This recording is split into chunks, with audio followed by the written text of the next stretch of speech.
add, and if possible, simplify. 7 over t minus 2 plus 4 over t. In order to add these two rational expressions, the denominators must be the same. So the first thing we need to do is find the LCD. The LCD in this case will simply be the product of the two denominators, t times t minus 2. The next step would be to convert each of these rational expressions to an equivalent expression with the LCD as its denominator. So for 7 over t minus 2, we need to multiply by t over t plus 4 over t.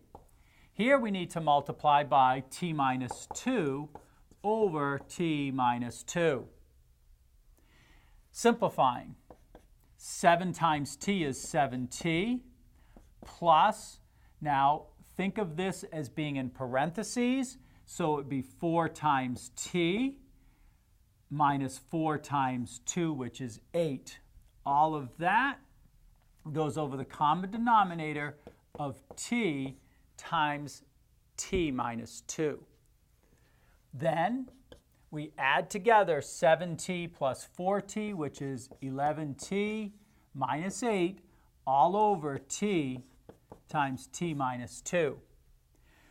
If you try to simplify this rational expression, you will find that it's already simplified, so this would be our final answer.